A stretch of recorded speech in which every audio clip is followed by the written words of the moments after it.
So in this video, I want to talk a little bit about why I think it is still important in 2021 to actually know how to do mathematics by hand. I've become increasingly impressed and astonished by how accurate and how capable online solvers of mathematical problems have become in recent years. But there are still a number of issues that exist with what I would call computer-assisted mathematics here in 2021, enough issues that I think it is still a worthwhile use of your time, if you're a STEM grad, a STEM major, to invest in actually knowing how mathematics works, how to do mathematical calculations by hand, so that you can navigate some of the issues with online solvers and other computerized assistants for mathematics. So one of the major issues with computer-assisted math that makes knowing how to do stuff by hand worthwhile is that computers as of this moment still are not completely smart. There are still a lot of problems that can be done pretty easily by hand that computers either cannot do in a reasonable amount of time or cannot do at all. So here, for example, is one of the more popular, I think, online calculators for derivatives. And I will be the first one to admit that this is a quite sophisticated derivative calculator. For example, I could ask it to calculate the derivative of a basic quadratic function, complete with constants and everything. And it will calculate that, and it will even go into showing all the different steps and rules that are involved in calculating the derivative of this generalized quadratic. But there are still a number of problems that can be calculated very easily by hand that this calculator just cannot do. So for example, if I ask it to take the derivative of 0 to the ax, e to the t squared with respect to t, then the graphing calculator just immediately gives up. It says, we cannot do this, this is too complicated. But the reality is that for a human being, a problem like this one is super straightforward. You can do this within the first couple of weeks of Calculus 2, just using the fundamental theorem of calculus. If you know that theorem, you can answer this question in just a couple of seconds, really. Now you say to me, okay Sam, this is just a casual online graphing calculator, but what about some of the software that's actually dedicated to calculating mathematical quantities? For example, one of the most famous of these is what's called MATHEMATICA. MATHEMATICA is software that's designed for computer-assisted mathematics to help you to calculate things that might be a little bit too time-consuming or difficult to do by hand. But I have actually used MATHEMATICA, and although it is truly a wonderful creature, it is a wonderful piece of software, it's also not perfect, and it's no substitute to being able to do some things on your own by hand. There will be situations where I will be in Mathematica and feed it, again, a comparatively simple problem, and I'll hit run, and I'll leave, and I'll make a cup of coffee, and I'll make a sandwich, and I'll make some soup, and I'll take a shower, and I'll come back, and it still won't have finished calculating. It will just be frozen in this processing process of trying to figure out what the derivative is or whatever it is that I'm asking it to calculate. And I sit down and I say to myself, well, my goodness, I could have calculated the answer to this question 4 or 5 times in the time that it's taken me just to wait for Mathematica to run. And usually if it takes that long, the process will never actually complete. It's too hard for the software. So there still are a number of problems which are relatively simple for a human being that knows what they're doing, but which are difficult for the actual computer to manage. Another issue is that oftentimes computers will just give you the wrong answer. One of the more infamous examples of something like this is this issue with what is 0 to the power 0. So here I am on google.com. As we know, if you want to know reliable information, what you should do is you should go to Google, look it up, and completely believe the first answer that Google gives you, because that's a great way to get reliable information, right? So I'm going to ask Google, what is the value of 0 to the power 0? And Google says, aha, I have your back. 0 to the power 0 is clearly equal to 1. That's great, except it's completely wrong, actually. 0 to the 0 is not only not equal to 1, 0 to the 0 is not even a defined real number. If you scroll down just a little bit, you'll find out that things like 0 to the power 0 are indeterminate forms. It has no agreed upon value, and so on. Why is 0 to the power 0 undefined? The truth is down here. But if you don't know enough mathematics to realize that this is bogus, you'll never even think to scroll down a bit to see if there are any contradictory answers. So this is a very blatant example of a computerized lie, where the computer has just given you a completely incorrect answer. So this is an issue which has been existing for years now. Google has still not fixed this, apparently. This happens with graphs as well. So let me show you a lie from the computer on Desmos.com. And I'm going to ask it to graph a function for us. I'm going to ask it to graph the equation where we have 0 equals the square root of 4 minus x squared minus y squared. Now notice that I have typed in this equation and literally nothing has shown up. Nothing has happened. And when you don't get a graph, you might be led to believe that this graph is empty, that there are no x's and y's which actually make this equation true. An example of a graph which actually would be empty would be something like x squared plus y squared equals -1. Notice again here, nothing showed up, and that's because this graph actually is empty. There are no values of x and y which make this equation true. Because if you square an x, then x squared is going to be positive. If you square y, then y is going to be positive. So if you add two positive numbers together, you'll never get -1. So the graph in blue, x squared plus y squared equals -1, is actually truly empty, and that's accurately reflected on Desmos, which has not graphed anything in blue at all. But the graph in red is not empty in reality. Desmos has made a terrible error here and has graphed nothing when there should be something. Let's take a moment and let's rearrange this equation in red. Note that I'm not actually changing anything, I'm just re-expressing it in a different format. The first thing that I'm going to do is I'm going to square both sides to get rid of that square root. Now when you multiply 0 by itself, you get 0, and when you square a square root, you get the quantity under the root. And then what I'm going to do is I'm going to change this so that it's slightly more standard for the equation of a circle, which is to have x squared and y squared together on one side of the equation. So if you add x squared and y squared to both sides, you get x squared plus y squared equals 4. And I emphasize, this is exactly the same equation that we started with. It's just expressed in a different format. So now I'm going to type the exact same equation, formatted differently, into Desmos, and all of a sudden Desmos understands that this graph actually exists.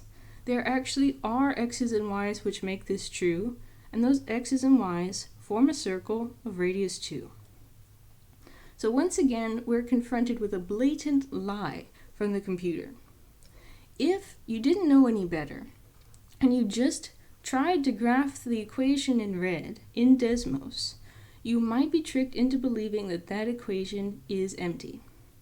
If you don't know how to do any mathematics by hand on your own, then you wouldn't know or even think to maybe try to rearrange this equation into a more simplified format that the computer might be able to understand properly.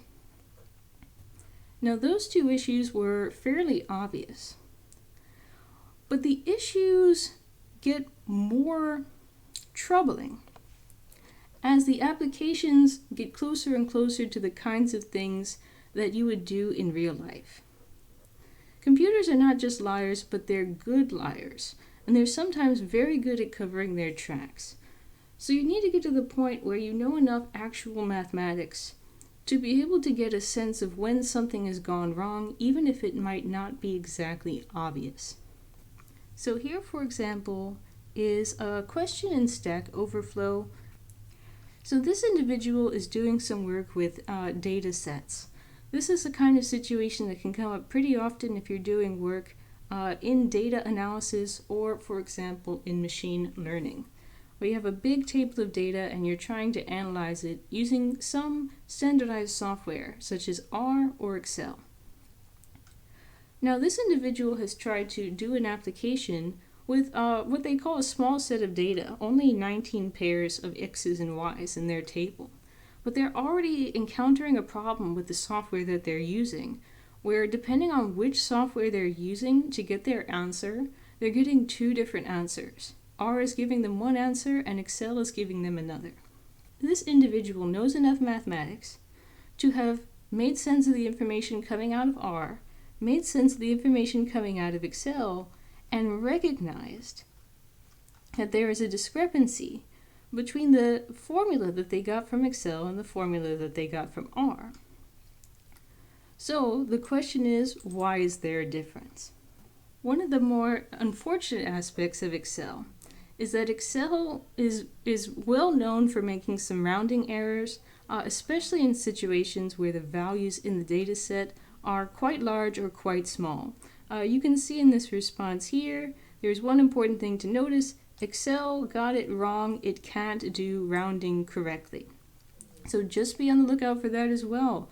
You rely on something like Excel, which is one of the most popular programs for statistical analysis in the corporate/business world, but when the values that you feed it in a table get too strange, it will explicitly give you wrong answers because of rounding errors.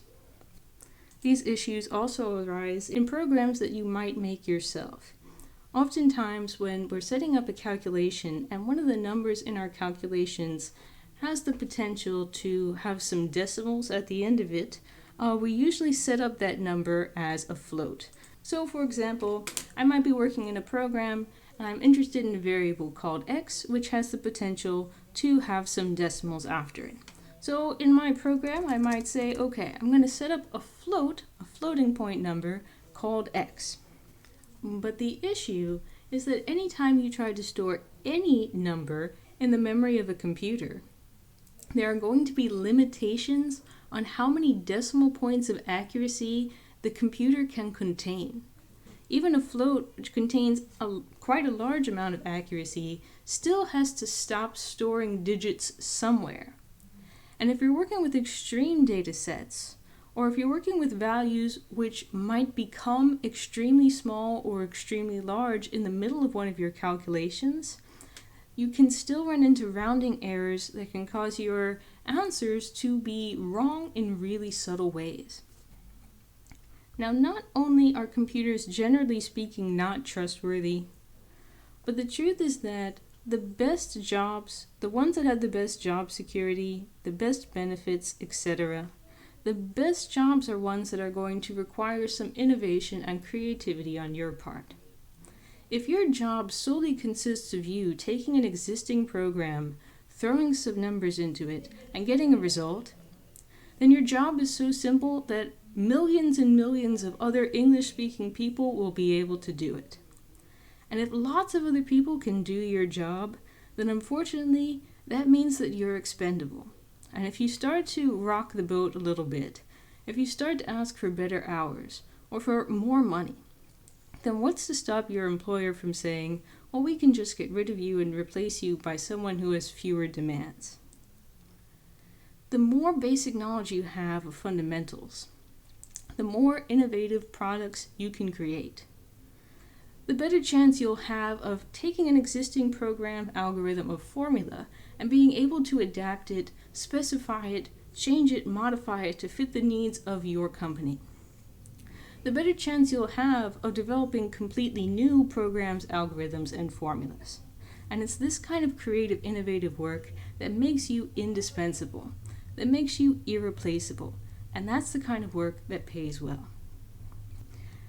And on a more serious note, and perhaps the silliest note of all, sometimes you just need to know your basics in order to, in some sense, prove yourself socially. I'll never forget, I was in grad school and I had a colleague. And at the end of your master's program, you had to take what was called an oral exam. So in the oral exam, you had to sit up in front of all these professors and answer questions out loud live as people asked them. So basically, in an oral exam, the student becomes the teacher and the professors become the students. The professors are asking the student questions about what they studied for their master's degree. I had a colleague in grad school who, during the oral exam, was asked a very fundamental mathematical question about what he had studied for his master's degree. And he wasn't able to answer the question. He didn't have that fundamental knowledge, and as a result, he didn't pass his oral exam and had to spend an additional 6 months in grad school, which really is a tragedy. Outside of grad school, in certain workplace environments, in certain cultures, you may need to sort of show dominance or prove your competence to people at certain points. There are situations where people will ask you questions just to see if you know the answer to the question, just to see if you're someone that they consider worthwhile to work with.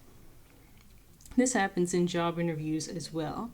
I think somewhat infamously, in the computer science job interviews, you're asked questions about basic algorithms and data structures, really basic knowledge in computer science that you may not necessarily need even day to day on your job. But it is a knowledge check, just as a way for folks to screen out applicants who haven't been as thorough in their education. And that can happen with mathematics questions as well. So those are my opinions. Why is it worthwhile to know math in 2021? First of all, it's worthwhile to know math so that you can do some calculations by hand in situations where they're too conceptual or too complex for the computer to handle.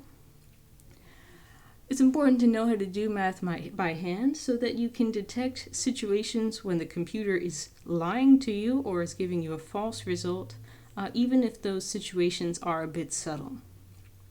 It's important to know the fundamentals of mathematics and how to do calculations by hand so that you are free to be more creative with your use of computer-assisted mathematics and perhaps even develop new programs so that you have a more indispensable knowledge set for your work. And it's important to know how to do mathematics by hand so that if necessary, you can prove your competence in a social setting, such as joining a team for the first time or a job interview or an oral exam.